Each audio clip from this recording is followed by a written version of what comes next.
ओम श्री गुरुभ्यो नमः।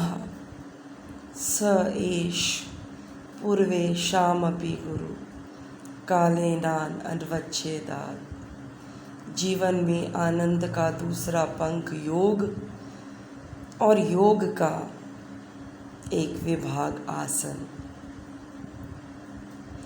ऋषि पतंजलि कहते हैं स्थिरम सुखम आसन।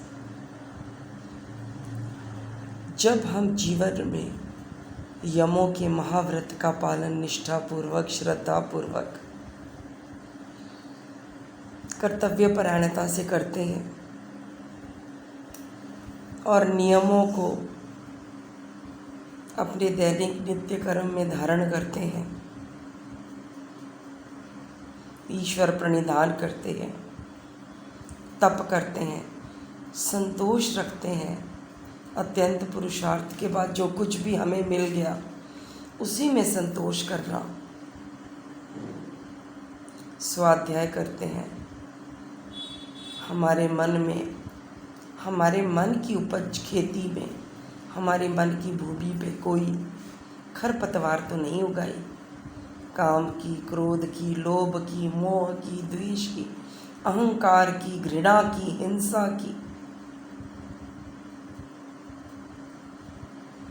जब हम अपने स्वभाव में रहते हैं जो वेदानुकूल है, जैसा कि ईश्वर ने हमें आज्ञा दी है, मनुष्य तू अपने स्वभाव में रहेगा तो आनंदित रहेगा, प्रसन्न रहेगा। जब हम अपने माता पिता के घर जन्म लेते हैं तो माँ जब हमारे लिए भोजन पकाती है गर्मा गर्म, तो वो हमारे लिए अत्यंत आनंद का क्षण होता है। केवल जब हम बच्चे होते हैं तो हमारे लिए जीवन में दो ही आनंद के क्षण होते हैं, पिता द्वारा लाए गए हमारे लिए फल, मिठाई या उपहार या उत्सव मनाना, दीपावली, होली, श्रावणी पर्व, वसंतिक, नवशेष्ठी इत्यादि। या हमारे जीवन में आनंद के पल वो होते हैं जब माँ बाप हमारी प्रशंसा करते हैं। तो कहने का तात्पर्य ये, जब हमारे जीवन में इस तरह का संतोष होता है, जब जीवन में अनावश्यक कामनाएं नहीं उठा करती,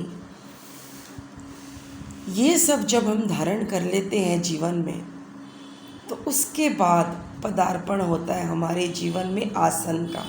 हम स्थिर हो जाते हैं सुखों में, चारों तरफ सुखों की वर्षा होने लगती है।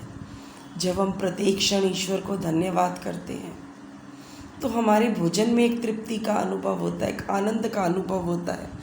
भोजन करते वक्त भी एक आसन होता है, स्नान करते वक्त भी एक आसन होता है। हम स्थिरतापूर्वक सुखपूर्वक स्नान लेते हैं, जल के एक एक कण का आनंद लेते हैं। वस्त्र पहनते हैं, उसका भी अपना एक आसन होता है। स्थिर होते हैं हम वस्त्र पहनने में, हमें सुख होता है हमने जो धारण किया।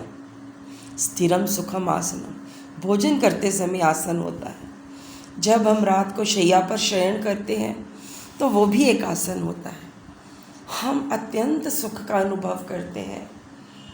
सारे दिवस के शुभ, सात्विक, कल्याणकारी पुरुषार्थ के बाद अब हम विश्राम करने चले हैं। हमें चंद्रमा की चांदनी, तारों की लौ अत्यंत आसन प्रदान करती है, अत्यंत स्थिरम सुखम आसनम प्रदान करती है। हम चंद्रमा की रोशनी को धन्यवाद करते हैं, तारों को धन्यवाद करते हैं। यज्ञशाला में जब हम सुखपूर्वक बैठे होकर आहुतियाँ देते हैं, तब भी हम स्थिरम सुखम आसनम में होते हैं। जब हम किसी अतिथि को भोजन करा रहे होते हैं, उसी के अंदर भगवत स्वरूप देख रहे होते हैं, तब भी हम स्थिरम सुखम आसनम में होते हैं। जब हम पशु पक्षियों को दाना चुगा रहे होते हैं, उनके लिए भोजन आदि का प्रबंध करते हैं, जब गौ आदि हमें प्रेम से चाटती है, तब भी हम स्थिरम सुखम आसनम का अनुभव करते हैं। जब हम ब्रह्म यज्ञ करते हैं, ईश्वर के निकट बैठ के जब हमें चारों तरफ लगता है हमारा कभी बुरा नहीं हो सकता, हमारे अंदर की दुविधाओं का नाश होगा, हम अब सर्वरक्षक के निकट बैठे हैं, सर्वशक्तिमान के निकट बैठे हैं, सर्वव्यापक के निकट बैठे हैं, तब भी हम स्थिरम सुखम आसनम में होते हैं। जब हम माता पिता के पैर दबाते हैं, उनके चरण स्पर्श करते हैं, उनका सम्मान करते हैं हृदय से, उनके लिए कभी भोजन पकाते हैं, कभी वस्त्र लाते हैं, कोई उपहार लाते हैं, उनको विश्राम देते हैं, आप विश्राम कर लीजिए, मैं कार्य कर लूँगी, तब भी हम स्थिरम सुखम आसनम का अनुभव करते हैं। इस तरह से यम नियम के पालन के बाद हमारे जीवन में स्थिरता, सुख आसन का रूप लेकर आती है। आप सबके जीवन में भी ये आसन आए। ओम तत्सत, ओम तत्सत।